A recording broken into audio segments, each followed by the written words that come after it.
I'm very happy to welcome everybody to a fresh edition of the Carol Azams Show. Today on the show, we are going to be talking about mental health illness. As we all know, mental health can cause severe physical and emotional health issues.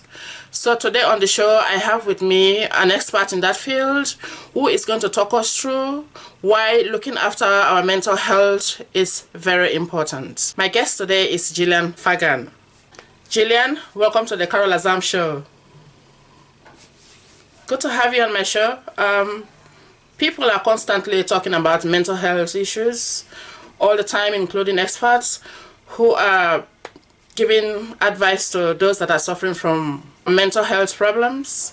And today I really appreciate the fact that you are here on my show to talk about it. We are going to be adding to that conversation as well. So before we start, can you just take a moment to talk a bit about yourself and about what you do as a mental health advocate? Hi, Carol. Thank you so much for having me. My absolute pleasure to be here. As you know, I'm a huge, big advocate for diversity and also a massive advocate for mental health. About me, well, I really am an advocate of mental health because I see mental health not just as the absence of mental illness, but mental health really to me means well-being. It's that overall state of well-being that we all have mental health. And to have good mental health means being able to have the opportunity to reach your potential, to really accept who you are as a person and be okay with who you are as a person, to be able to deal and cope with the normal stresses that everyday life throws at you. So the idea of being a mental health advocate just means having good coping skills, embracing your resilience and being okay with who you are. As for what I do do a lot of things. I'm a qualified and accredited psychotherapist. I run a therapy centre called Under the Rainbow in Dublin City Centre. We work online and in face-to-face. And I also run a private practice called Core Therapy. I train corporates and companies and businesses on workplace wellness and beating burnout, on stress management, on conflict management, on change, all of these little things that add up to improved and a better sense of mental health.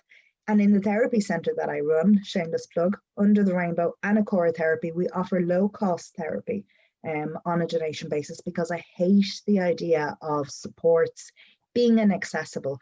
Everybody deserves to have healthy mental health and good mental health and to have the opportunities that good mental health bring. So I guess for me being an advocate, it all stems from that. To me, mental health is a big part of diversity because when you have good mental health and when you have the opportunities to get support and improve your well-being and your wellness, well, that means then you have more potential and you have better opportunities all around in life, in career, in family, and through community as well. A person that is having a mental health breakdown can suddenly start to see the world so differently, especially if they are constantly having, feelings of anxiety and hopelessness as they start thinking the worst of themselves and can even think about ending their own existence. So what do you think triggers people into feeling their worst, and what can they do to avoid having these kinds of feelings? Every single one of us gets anxious from time to time, Carol, for sure. Like before going for an interview or doing an exam or even just before your wedding, depending. So everybody knows what it feels to have experienced anxiety. But I guess where it becomes a problem is when it becomes an anxiety disorder. And when we think about what anxiety is, it stems from our whole survival instinct, that idea of fight or flight. Without anxiety, we wouldn't be here having this conversation. Our entire wiring for humanity to survive and to evolve is built on this survival mechanism that unfortunately nowadays can lead to anxiety disorder, getting overwhelmed, getting stressed. One of the biggest triggers I find for stress and anxiety is overwhelm. We're too busy these days. There are so many things to do. We have much faster paces of life. We're expected to have do all of the things all of the time and have a much higher standard of output. Like there's so many expectations that society put on us. And I often talk about this comparisonitis that social media brings, which is a massive trigger for, well, you use the phrase mental breakdown, but a massive trigger for mental health stressors and feeling distressed and having that sense of not good enough. I do find that one of the massive triggers that brings people into my room for sure for therapy is this sense of not being good enough, not fitting in with society or for fitting in with other people's expectations. So when you think of who is society, we're all society. Everybody is society. We all make up society, but yet as a group, we seem to have these very unrealistic expectations on who we are and what we do. So around what you can do to avoid having feelings like those feelings of mental stress, you can't really avoid anxiety and you can't really avoid stress and you can't really avoid hopelessness because these are par for the course in everyday things. And it's because of these stressors that basically promote us to thrive and be better and succeed and strive for something better than. So it's that edge that gives us this idea of keep going, and that's evolution. So I wouldn't necessarily live a life where you're trying to avoid stress, but it does need to be managed. And being aware of your own triggers and your own limits are very important. There's no easy way to kind of answer that because everybody has different limits and different triggers. I know I might be preaching to the choir when I say this, but overall, a good, healthy lifestyle, that's the best place to start. A balanced diet, good sleep, staying hydrated, getting fresh air, being part of a community, having support systems in place.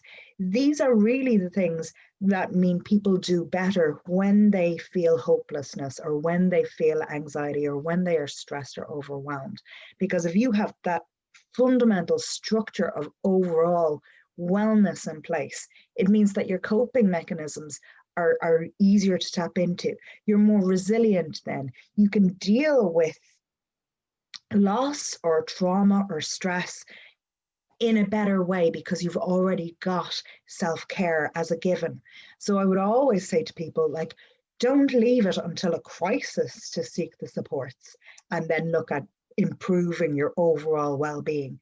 That should be par for the course anyway, to look at, okay, what can I do to improve my self-care so that I am more resilient, so that I am well, so that I am stronger as a person. And that would basically be the best piece of advice I could give on I guess, managing and avoiding those kind of feelings. But I'm not a fan of avoiding any of the feelings. Feel the feelings, process the feelings, and then do the healing. Can you describe what it's like to work with mental health clients? What are some of the challenges that you as a practitioner face, during the course of your work with your clients? It's an interesting point. What it's like to work with mental health clients.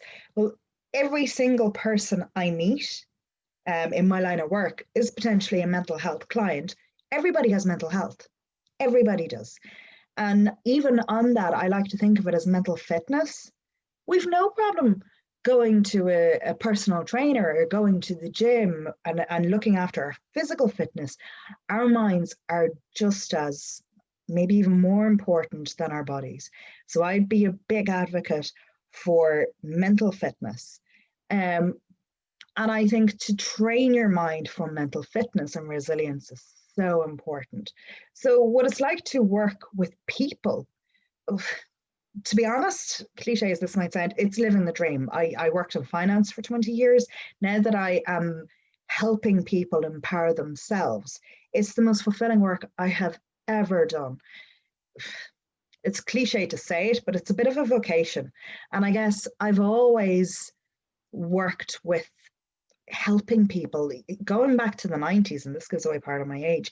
In the early to mid 90s, I used to visit people in a psychiatric hospital and just sit down and talk to people and have that connection, that fundamental, deep human connection of just conversing, of seeing somebody and witnessing somebody and being seen in return.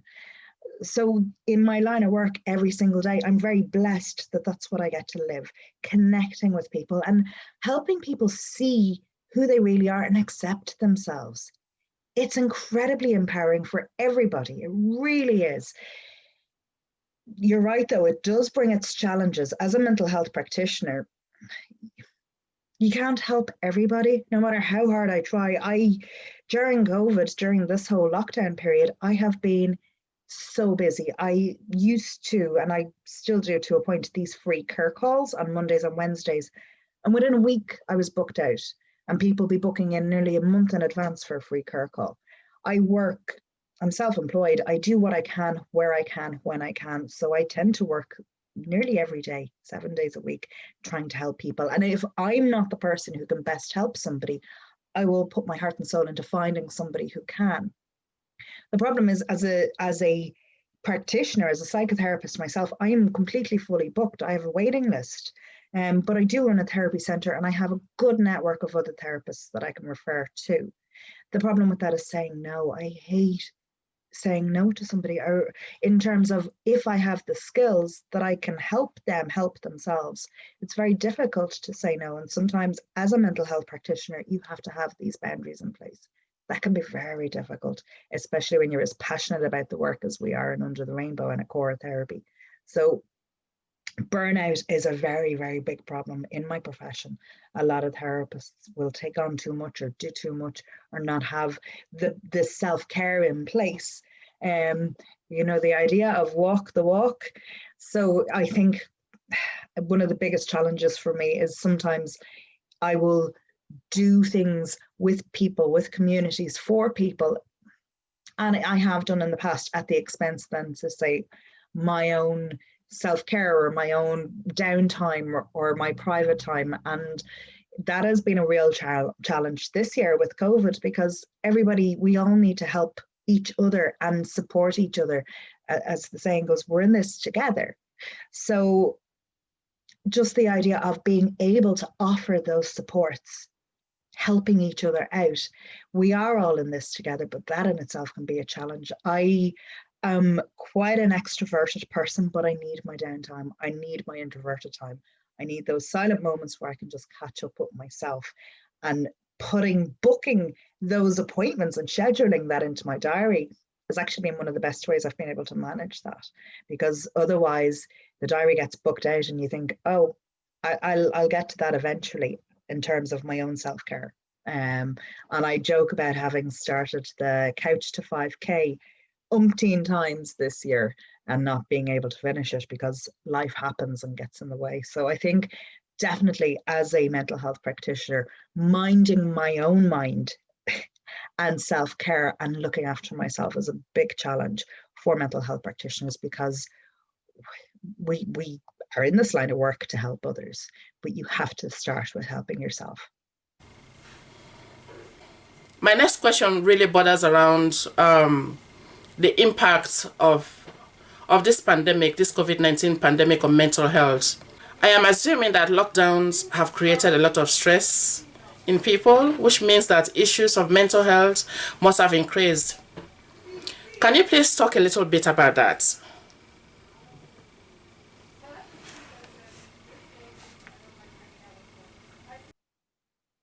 Oh yeah, as we were just saying, you're right, COVID.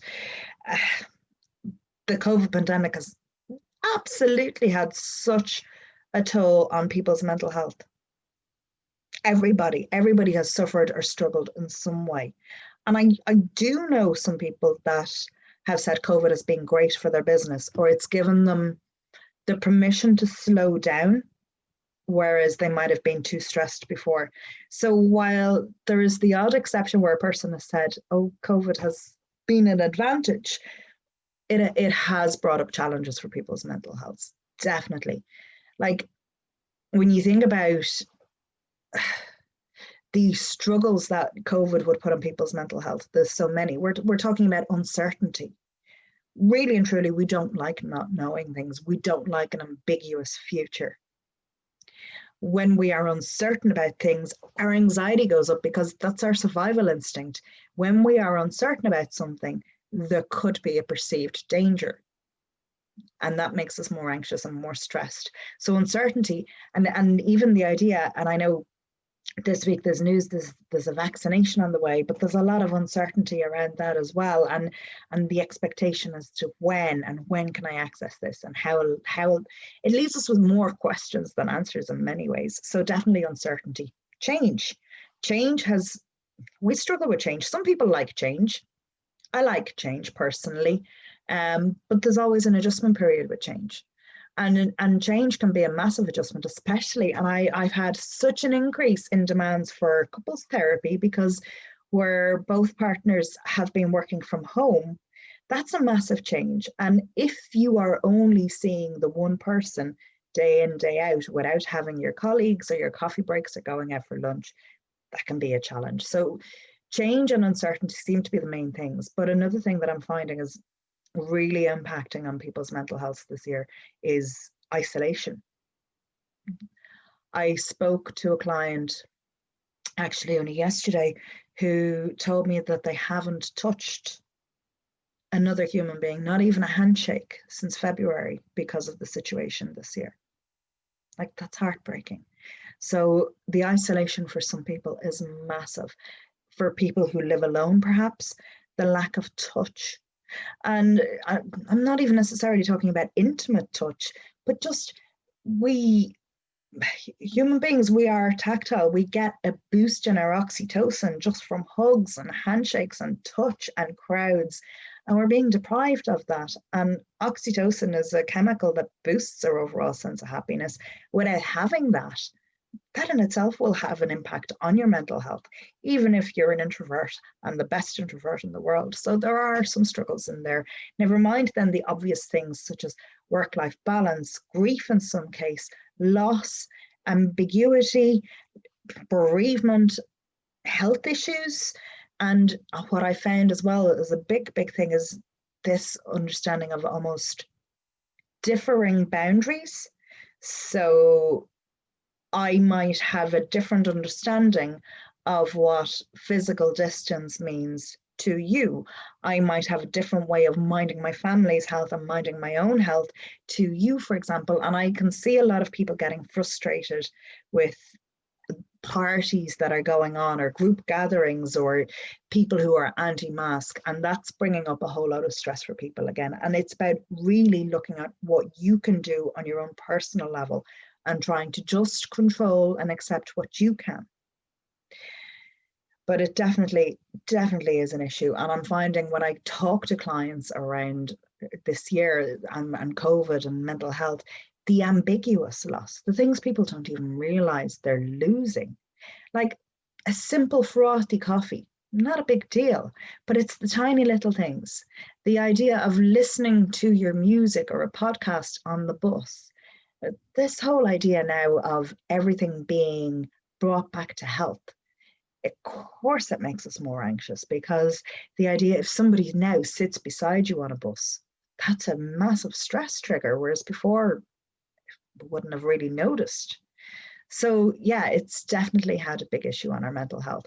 And I have never been so busy, and same with the therapy centre too. So we just have to try and do our best to mind our minds and tap into the resilience that we already have. We're incredibly resilient. Humanity is absolutely astounding, everything we have survived. And I find that really useful, just to remind ourselves of everything that we've been through and that we've survived already, so we can get through this. I also think that there is so much stigma attached with mental health conditions in general, especially cultural stigma. Take, for example, where I come from in Nigeria, people don't like to talk openly about it because to a lot of people, it also signifies something that is dark and evil. So when they're talking about mental health illness, it means they're referring to somebody who has lost their minds and deserve to be locked away in a mental institution. But it is very different in the West. People not only talk about mental health illness, they acknowledge it as an illness. They seek the help that they deserve and ultimately get cured. And in addition to that, they also learn different ways to better manage what goes on in their head and go on to take control of their mind. So, what would be your advice for people with mental health problems who feel too embarrassed to seek help, either due to cultural perceptions or for any other reasons? Yeah, I agree. There still is. It is so unfortunate. And you made a very good point there, Carol, regarding the cultural stigma, for sure. There really is still a stigma in around mental health. And I think a lot of it is to do with the language. When people hear mental health, there's an assumption or a connection of mental illness, whereas every human has mental health, regardless of whether it's in good mental health or bad mental health. And that is why I personally prefer to use the words mental fitness rather than mental health. As I said, you've no problem keeping your body fit. Why not keep your mind fit? When it comes to mental health or mental fitness, think of it in terms of minding your mind. If you need sleep, you sleep. If you're hungry, you eat. If you need to do something to mind your mind, there really shouldn't be a shame in that. And do you know something? It's a good point in terms of accessing services. That's one thing that COVID has actually been very beneficial for, is the accessibility of services now. A lot of people are able to do online therapy or phone therapy, telehealth and e-health. That has absolutely boomed. So the whole idea of accessing mental health services might not seem as difficult as before. And I have had, definitely in our therapy centre, we've had contacts from people all across the globe looking for support and looking for services. So if it's something that you like in a small town or a small village that there isn't support in place, or you don't want to be seen to go to the one and only therapist or counsellor, well then go beyond that. So that's the great thing about the internet. I have a lot of issues. I personally have a lot of issues with social media, but it has its advantages too. We can connect with other like-minded individuals through social media or support groups or online forums. Like, I'm not sure statistically what the numbers are on a global basis, but in Ireland, like half of the Irish population will experience a mental health difficulty at some stage in their life. Those numbers are too high to still have a stigma around it. And yet in a workplace, when I do surveys, like, people are still ashamed or afraid to tell their employer that they're struggling or they're stressed. So the stigma still does exist, but there are huge campaigns and a lot of work being done on lowering the stigma, making services more accessible and having conversations around mental health. And I'm sure you doing what you do, Carol, you see that a lot around even celebrities, the likes of in Ireland anyway, Brezzy and Brent Pope talking about their mental health. And I think that the more I have a real thing about celebrities should just do what they're good at and shouldn't necessarily be given agency on every topic. But when you do see a leader, whether that be a celebrity or a politician, talk about their own mental health and their own struggles, it means it normalizes a lot more for the rest of us. So for somebody who is struggling, my advice is to maybe go online, look at what supports you can get outside of your community, what supports you can get. But I would also suggest that you have a look at your own self-care. Support has to start with self, and sometimes that includes asking for help. I always say self-care has to include asking for help. We thrive in community. We thrive as a community, and it's how we heal. So if you're not finding those resources within your family or within your village or within your community, that's the brilliant thing about online. We can access so many more communities who can help us heal. Failing that, we can access online or telephone therapy as well to talk to a professional who might be able to help you. Does that answer your question? Sure. Thank you for that. Obviously, there are medical treatments and medications widely available to help people who are struggling with their mental health and well-being. What other ways are there, outside of the medical environment? By that, I mean, like, is there a more holistic approach for people to support their loved ones and help them overcome their mental conditions? As a psychotherapist, yeah, I don't prescribe, so I don't get into the medical model, but I often would work with clients with a support team, an entire mental health team, which would often include access to medication or to a medical practitioner. But I think when it comes to any kind of mental health, it has to be looked at holistic, because we're not talking about one part of the person, we're talking about the whole person. And when you look at how everything is interconnected, like your mind, your health, your physicality, your diet, your sleep, all of these things, if something is off sync, it can have an impact on your mental health. So it has to be looked at in a holistic view completely, because it's the whole person. And there's such a connection between food and mood, community and healing, friendships and stress, and even our sense of purpose in life and how that impacts on our mental health. So what you do in terms of your education or your career has a direct impact on mental fitness. So the idea of how to support people to basically talk, to get support. We connect through our conversations. We share stories, and we find, and I find this as a diversity trainer, especially when we share our stories, that's where we relate to people. We might meet somebody who we might think has a world so different to ours. And when we start talking about the stories and sharing who we are and where we've come from, we can all identify. So I absolutely agree that the holistic approach is the best way. And I often say to clients when they start coming into me and they have mental health struggles, to just look at genuinely, are they getting fresh air? Are they hydrating? Have they got a balanced diet? My area of specialism is in the mind, but everything is so connected. We don't live as these separate beings. Like our brains, which I guess we say make up our mental health because of how our chemicals are produced, they're connected to our parasympathetic response system. So like, for example, Carol, if you're feeling anxious, you might get a dry mouth, you might get maybe butterflies in your stomach and sweaty palms. It's all connected. So we have to take a holistic approach. To mind your mind means minding your whole self, for sure. What would you do if a family member who you know was struggling with their mental health condition refused to allow you to be a part of their support system? Thanks for raising that question. It's a very difficult one to answer, this idea of if somebody won't get help, what can you do to support them? Or if they don't want you to be a part of their support system. It is difficult because, and I get asked questions along that kind of vein quite a lot.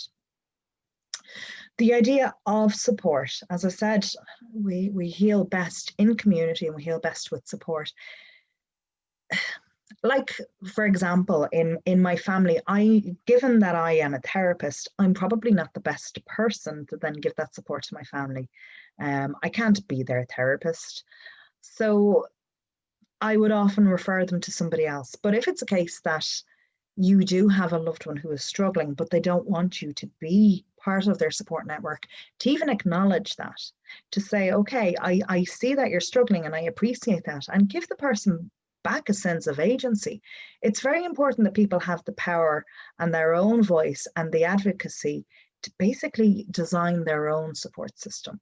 Now, not everybody is able to, granted, but where somebody can. And if you're not going to be a part of that, for example, a parent and a child might not want a parent to be part of the support system, to sit down and create a plan with them, but giving that person the sense of agency themselves for self-advocacy. One of the biggest things around mental health is finding your voice, to empower yourself. And that means creating your own mental health support system. If you don't want a particular family member to be a part of that, that's absolutely okay. And bearing in mind, when we love somebody, we have biases. We always see someone else's potential, and that can be a very dangerous thing, because the problem with that is we often say to somebody, oh, you should. And if I could ban one word, Carol, from the English language, from any language, it would be the word should. I think it's a very dangerous word. So what I would say, if you're in that situation where you're finding that you're not welcome or invited to offer support, is to acknowledge it and have compassion and understanding for that person. That person might know what they want, and it might not be you. And then at the end of the day, it's not about you. It's about them. It's about them designing their mental health support systems. It's about them advocating for themselves. So if you cannot be the person to support them even to perhaps help them and signpost them to places or people who can, and then stay out of it. Every now and again, check in on them, invite them to have a conversation, just say, hey, I'm here if you need to talk. I'm here if you'd like to talk. I'm here to support you. But what I would always say is even to ask the person, what do you need? How can I support you? Don't assume. We rush in trying to save the day. And I used to do this in the past. Everybody wants to be a hero, right? But it's not about you. So to ask the person, what can I do to support you? And if that person says nothing, then you can say, fine, I'm here whenever you change your mind. I'm here if you ever need me. I'm here to support you, whatever that looks like. And if that means minding your own business, that's what you have to do. But it is a difficult and tricky one. And of course, each case might be different. In Ireland, yeah, there are people talk about healthcare being inaccessible and that there are really long waiting lists. And there are. And like at the end of the day, it's very confusing. Do I do counseling, coaching, psychotherapy, psychology? Do I see a psychiatrist, a GP? Like the list is endless. And at the end of the day, it's about finding the system and the person that works best for you. I really would suggest initially starting with talk therapy, even if that's just 4 to 6 sessions to see how that sits with you. It's a really good starting point. And if your therapist or counsellor or psychotherapist feels that you would benefit from further services like talking with a GP or accessing medication or talking with a psychologist, they may refer you on to other mental health services. But if you feel that you can't access therapy because it's too expensive or there are too long waiting lists, most of the colleges that train counsellors and psychotherapists also offer a low-cost service or have access to places that do offer low-cost services. Some of the colleges might be Turning Point, the Tivoli Institute, Dublin Business School, PCI College, IICP, and these are colleges that do psychotherapy and counselling training that might also be able to then signpost you to where you can access low-cost therapy for therapists who are just nearing the end of their training. In Under the Rainbow, we offer therapy on a donation basis. So I absolutely hate the idea of mental health and supports being inaccessible. So if somebody has issues around affordability, they can work with us on a donation basis. So a lot of therapy centres do offer low cost therapy as well. So that's something to look into. Because if you do go via your GP for talk therapy, you will probably be referred via the HSC and be on a waiting list, whereas really you can access these services yourself, but part of the problem is finding the right person. However, it's taken back that sense of power and that sense of agency and trying to find that right person that works for you. So interview your therapist or your counsellor or your coach, screen them, have what's called a chemistry call or a free consultation and see if you'd be comfortable talking with that person. I cannot stress this enough. I really think the idea of self-advocacy is really key to getting good mental health supports rather than being stuck with somebody you've been referred to. So shop around. I also highly recommend the Samaritans. They're the people who take their calls are very highly skilled and highly trained. And if you need to contact them, the Samaritans in Ireland, the number is 116 123. It's anonymous, it's free, and it's just to talk about what's going on. So in a moment of crisis or overwhelm or strength, they definitely are. They really do come in handy. Of course, there's Pieta House, who I'm sure you've heard of. They help with suicide prevention and supports around that as well.